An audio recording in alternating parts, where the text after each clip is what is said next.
And thanks for joining us today. This is episode 88 of Propy's webinars, How to Run Your Real Estate Business Online for the 22nd of December. Our topic for this week is enabling women's financial strength, investing in real estate and crypto. And our goal today is to talk about the opportunity and why it matters, divesting wealth into real estate, preparing for change, and how brokerages adapt. I'm Gwyneth Iredale here at Propy. I'm a Senior Customer Success Manager, and I'm thrilled to have today our guests. We have Kat Timpson, who is a realtor with Coldwell Banker in North Central New Jersey and specializes in investment real estate, and it's an area in which women are underrepresented. She's a specialist in public relations in prior real estate careers, which allows her to use her media experience to participate in forums and webinars. And I know you're on the speaking circuit quite a bit, and you have a podcast. Is that right, Kat? I'm starting that, and actually I end up being a guest more than I end up doing the podcast myself. So it's been great. Yeah. And this is to draw attention to the issues that are surrounding women's financial literacy and the benefits of real estate as a value asset for investment. So welcome. And do you want to add anything to your introduction there? Oh, well, thank you so much for having both myself and Vicki. We're really excited about this, and also just really excited about the opportunity to have a discussion, a real open discussion about women and finance and real estate. You know, we'll go further into it, but we have experience seeing that women are underrepresented when it comes to investment real estate and investments in general. And it's such a disappointment that there's inequity, because especially in our industry, women are the dominant providers of services. We are the dominant leaders, and yet we are not using our own field to enhance our financial freedom and gain more financial literacy in what we do. So it's really important to us to have this open discussion about what's not going on and then what can be done.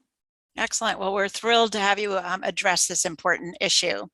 Vicki Prodromides is here as well. She's the branch vice president of Coldwell Banker for New York City metropolitan area. So you're licensed in 3 states.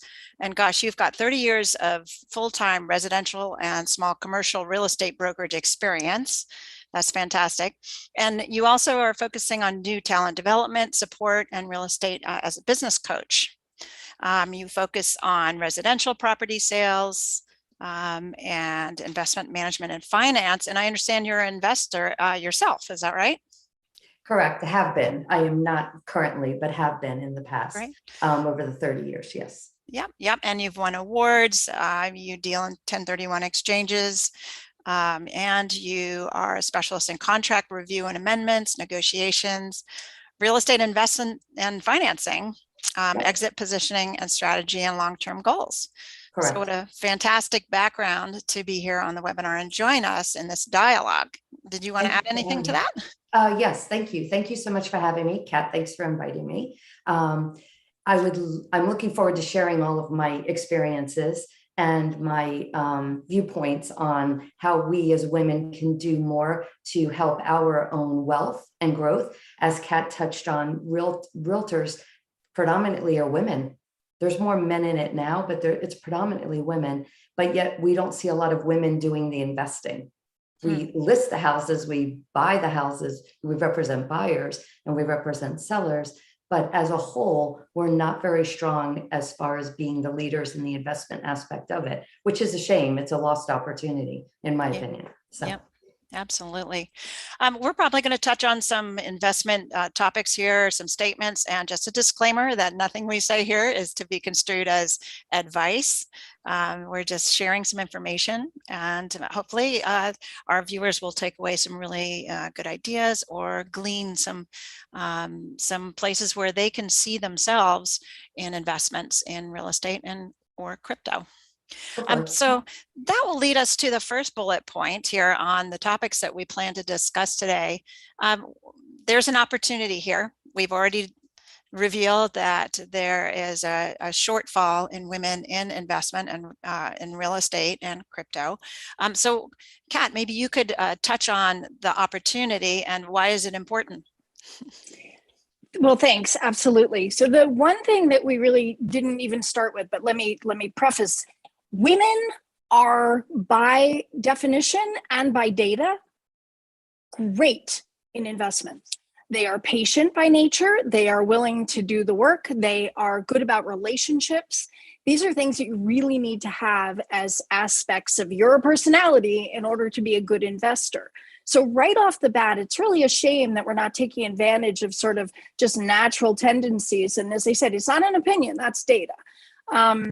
And I think that one of the things that's so valuable is to have role models. And that's one of the reasons I love working with Vicki, because Vicki's done this, whereas a lot of women just have not had the opportunity, even if they're brokers, even if they have good experience in sales or good experience as a buying agent, they are not investors themselves. So that's, something we look at. We want to know why. We also want to give more opportunity. And part of it is comfort level. Kind of like when it was math and science for girls, and it was more, it's not math and science that girls can't do. It's that we weren't introducing it to them the same way with the same vigor and vehemence.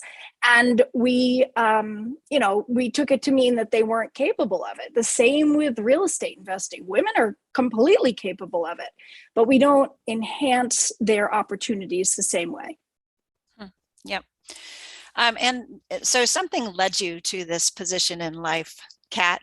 You have a career path where you got into some media, some public relations.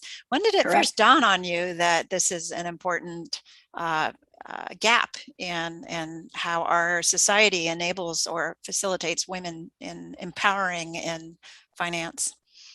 Well, it's interesting. I was a mother of a single mom. I was a child of a single mom, and she had to do all the work in order to make sure that we had what we needed.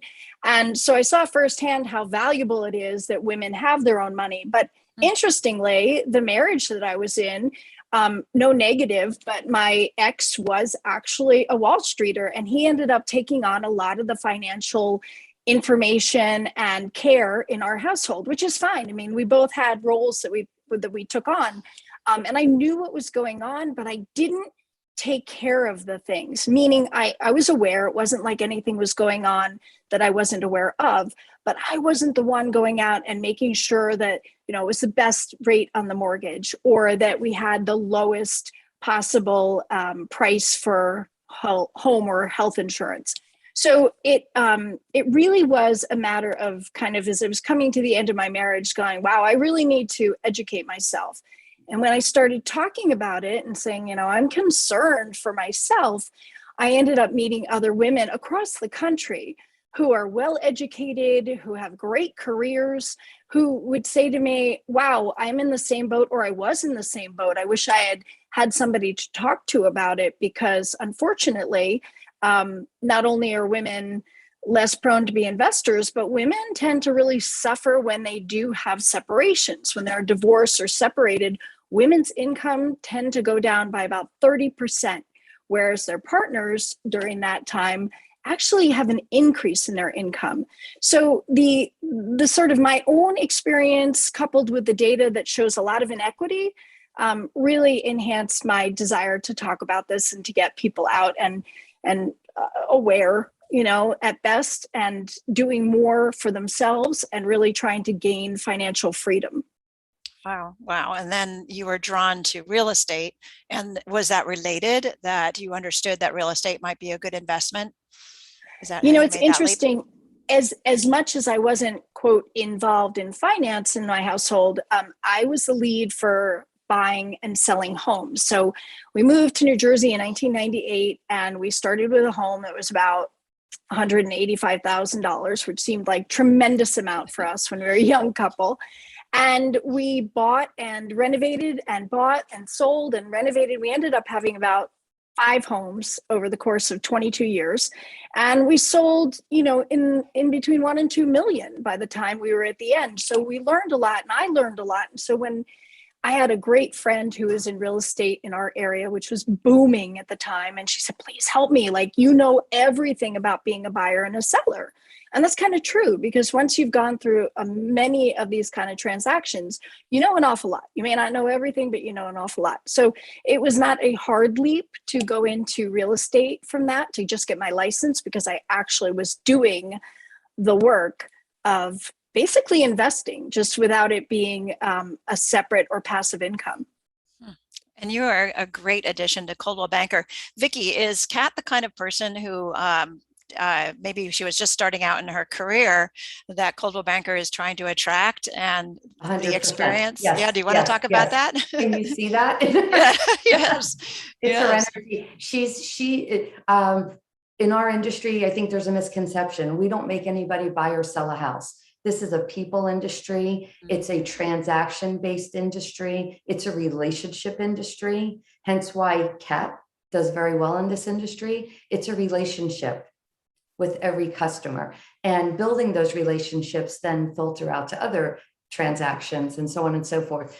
We walk people through the transaction and we keep it all together. Hence why women also are another big part of real estate. Yes. You know, we're used to doing multiple things at any given moment, which also makes us very, very good at being in real estate as well as investing. Yeah. So yeah, Kat is definitely the type of agent that we look for and thrive to have in our offices. Yeah. She's a great addition. You guys are so nice. But you know what? Let me throw it back to Vic, because there's no one who succeeds ever, no matter what level they're at, if they don't have a good coach. You have to have somebody who's coaching you. Literally Olympians, right? They have coaches, but they're the greatest to begin with.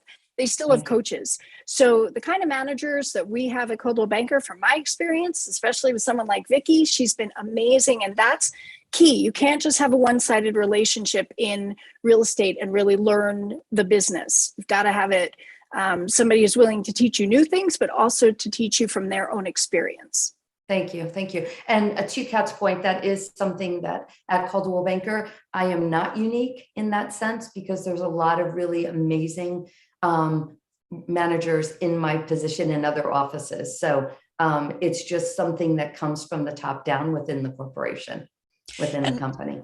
And you know, the Coldwell Banker brand is it sounds so solid and trusted. It's a brand that's well trusted. It's the number one, right? NRT. It's part of the NRT family. Another number one in the country. So it conveys stability, but yet agile enough to move with changes. So here comes Kat. She's you know, brimming with the idea that women need some help finding their financial freedom. Real estate is a great investment. Maybe crypto is another one as well. So some of these new ideas about crypto and how crypto is related to real estate.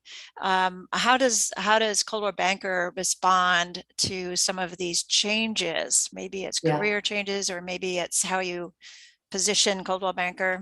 Yeah. So first of all, completely support any direction she wants to go in.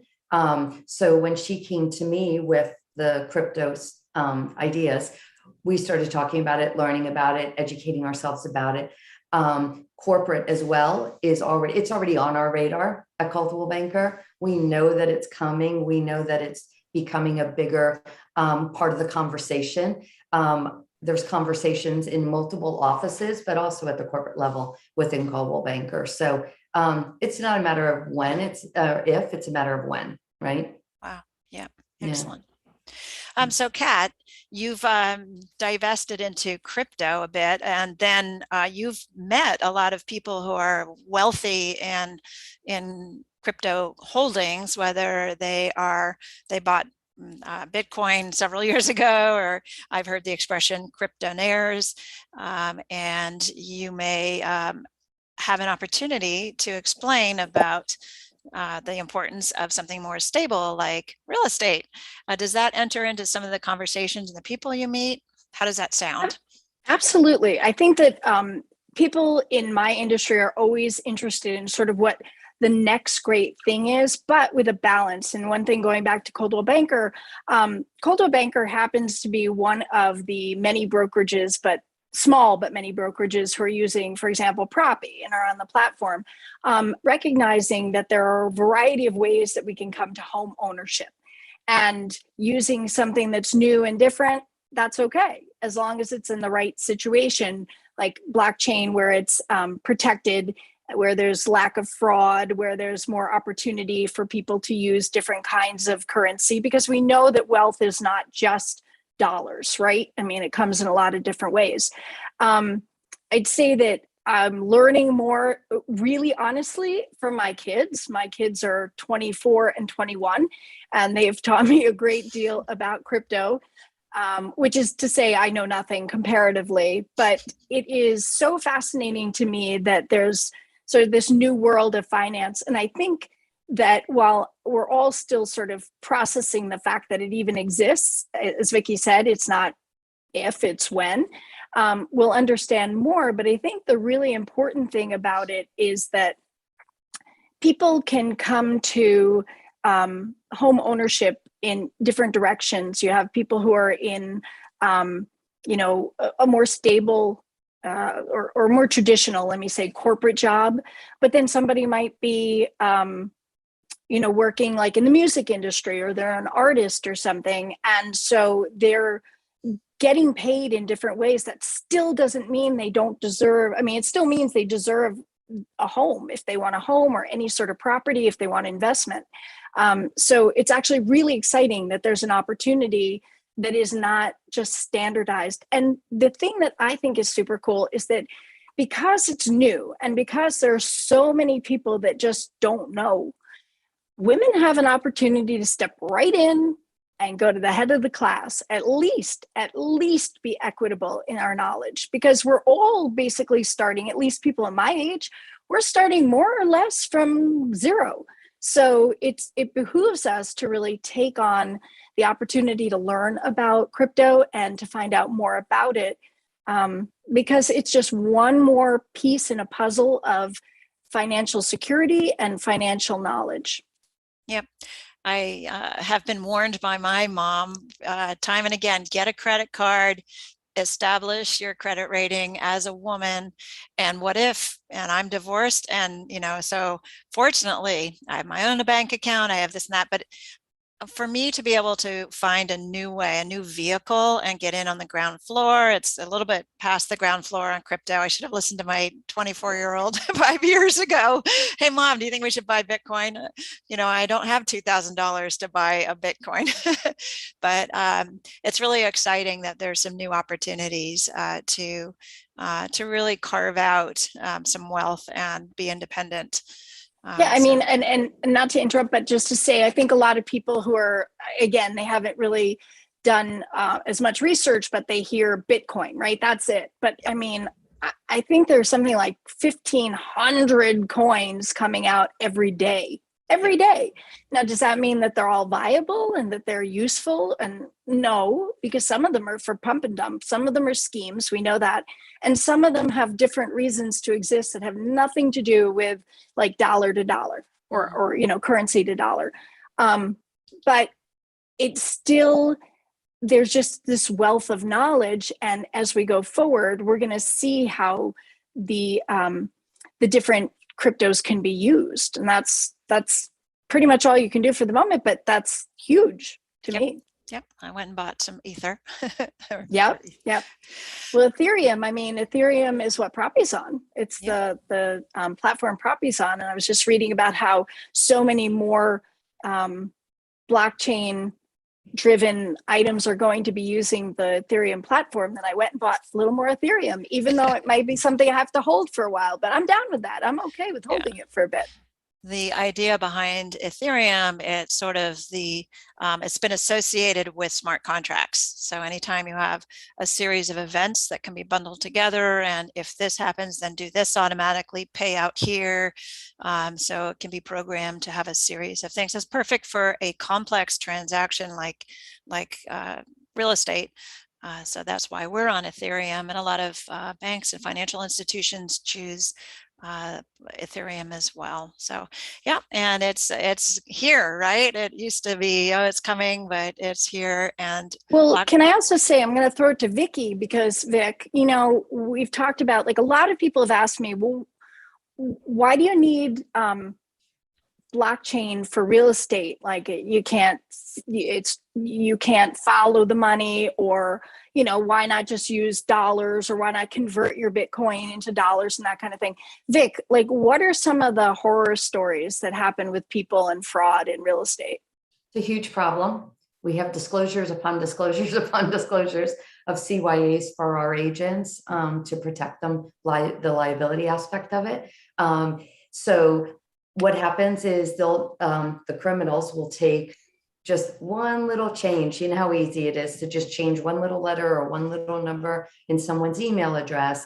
And so someone who thinks they're closing on a property today at 5 o'clock gets an email saying, wire the money to blah, blah, blah, thinking it's from their closing agent or their attorney, and it's not. And then what happens is that money now is gone.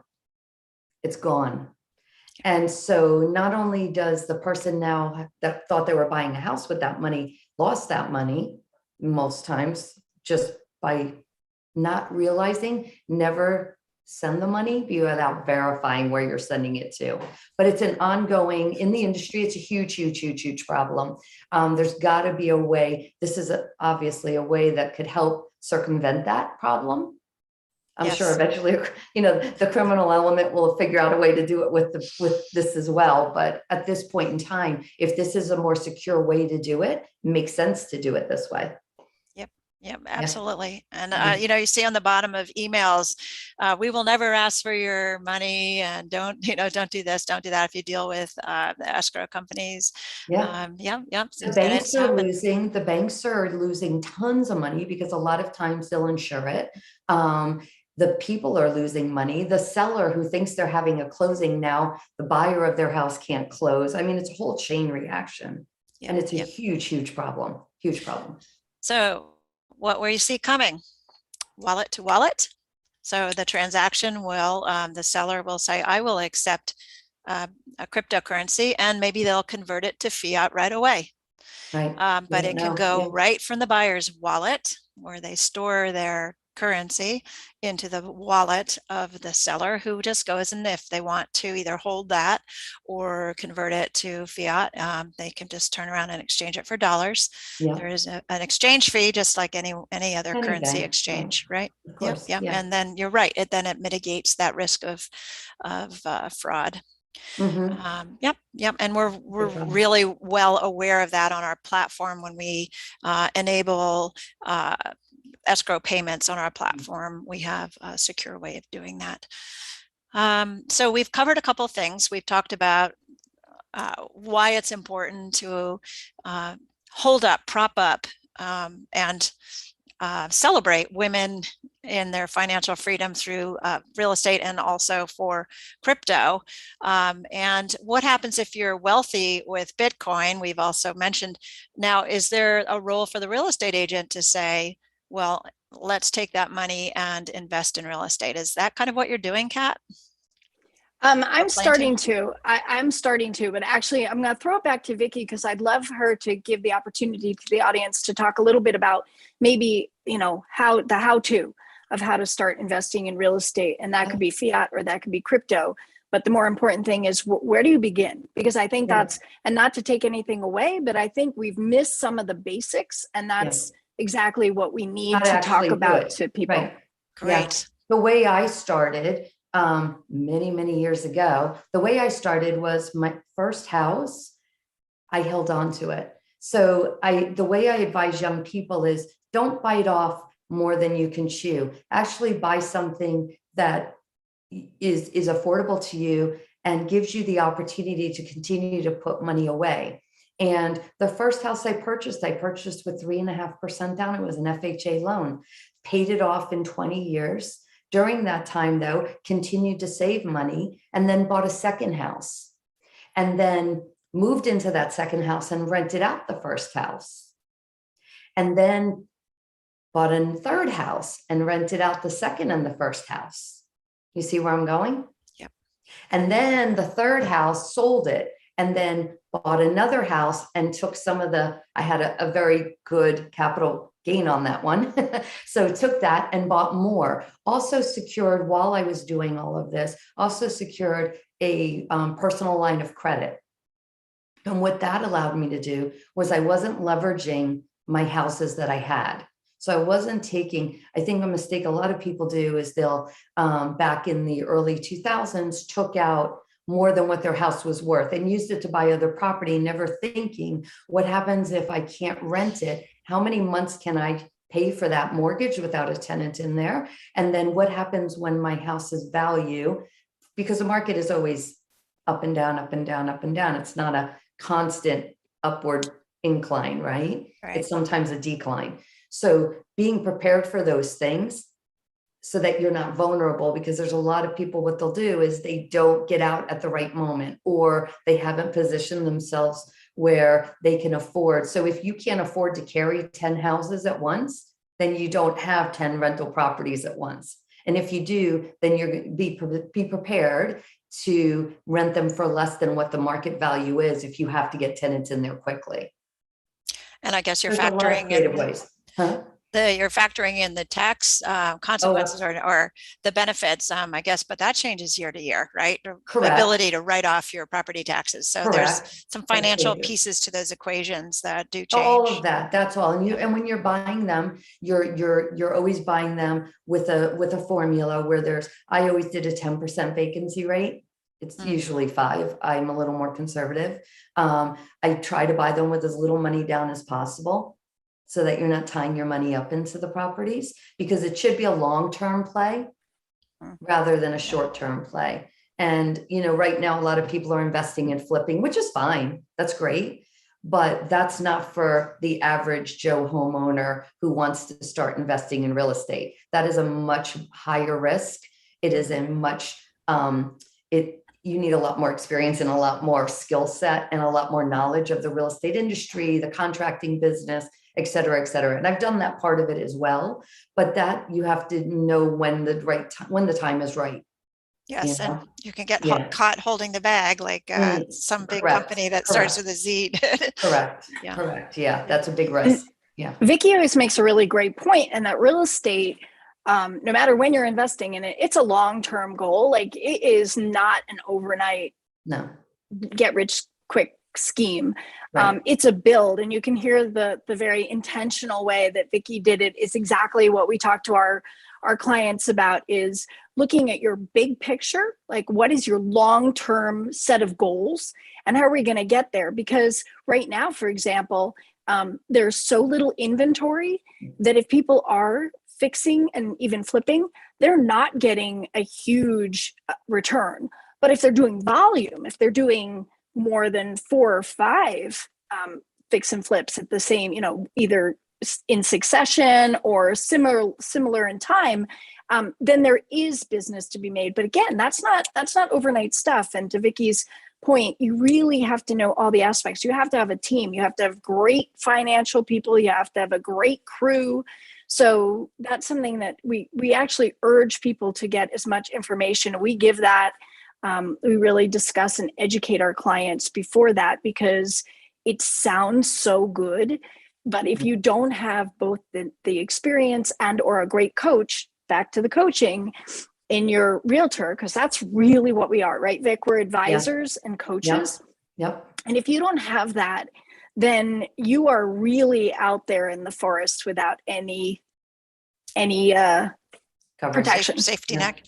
Yeah, and then you can get that false impression in all those TV shows about the flippers, that buy and flip, and that's that works in some markets, but the skill set for managing the contractors is exactly if you want to live that life too, that is like a full-time job. It is a full-time job, exactly. Yeah. And there's a lot of people that think, oh, I'm just going to do it.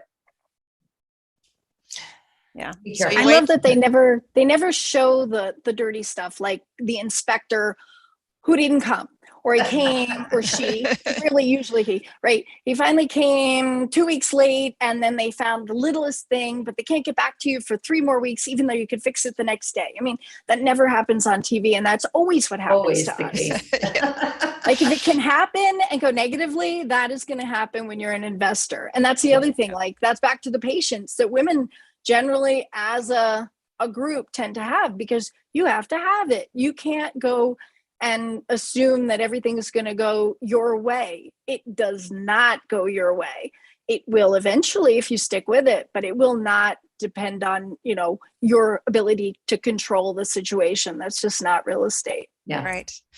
So you have this portfolio of properties they're renting, you've got passive income.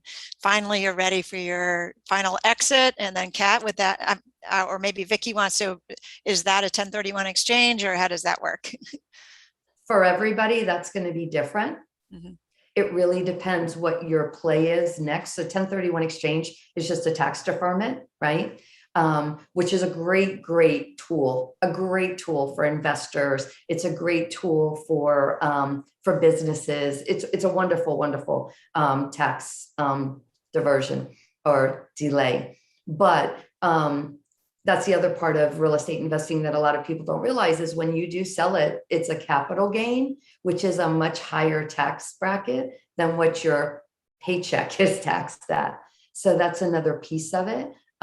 There's also components where you can take depreciation from those investments. You can deduct the monies that were used for closing, et cetera, et cetera. And again, that's a tax improvements. Yeah. You can write off and improvements and all of that. Absolutely. Yeah. And obviously speak to your financial advisors about that and your accountants. But 1031s are not for everybody because some people want to get out. They're done. Yep, and that's what I was talking Because about. it can be Sort a of the brutal end of business. it. Yeah, because dealing now, with tenants, depending on what state you're in, can be very challenging. So by Yeah, especially different in now. every state. Mm-hmm. Okay. And Especially now. COVID. Oh my God. Right. Yes. Yeah. And our inventory makes it really hard for you to get in and out there. Yeah, exactly. Mm-hmm. What is it? 90 days or 180 days. And you've got to be selling by the time you buy. And it gets very complicated and very stressful. And actually, we had our big real estate convention just a few weeks ago, and we were talking to our NRT specialist in 1031 exchanges. And he was saying, like, you are really benefiting if you use an intermediary, which I didn't even realize what a great benefit that is, because they can direct you to actually getting ready to purchase something on the 1031 exchange before you sell. So actually you're kind of getting ahead of the game. But it's something we definitely want to talk to all our clients, right, Vic, about it, because especially like I have clients who are getting divorced. And I always say there are two ways to get divorced, right? There's divorce of marriage. There's also divorce of businesses. So people will end a business and now they've got to figure out what to do with that. So they don't always have to take a loss. Like they could maybe have split the business sale, but then one of them can go on and do a 1031 exchange by buying something else solo. So there are a lot of opportunities for it. We don't talk about it as much, but that's also something within marital divorces when you've got a property and especially a commercial property like a business that you had together. It's so important to remember that that's an opportunity. One person might want to get out, but the other person might want to take what they have and compound it and continue onward. Because the great thing about a lot of the exchange opportunities are you can borrow against them. You get a better credit rating because of them. So they have some real merit, which is why it's a valuable tool, right? Yeah. Well, we have reached the bottom of the hour, and I have heard some fantastic advice. And what I'd like to do is ask each of you for like a sending off soundbite. So maybe a one sentence, and then maybe how people can reach you. So, Kat, do you want to go first? Sure. I was thinking about this. I was thinking, we talk a lot about money in our country, and we talk about it buying things, but I really want to reiterate how valuable it is for all of us, men and women, but especially women, to think of money as freedom.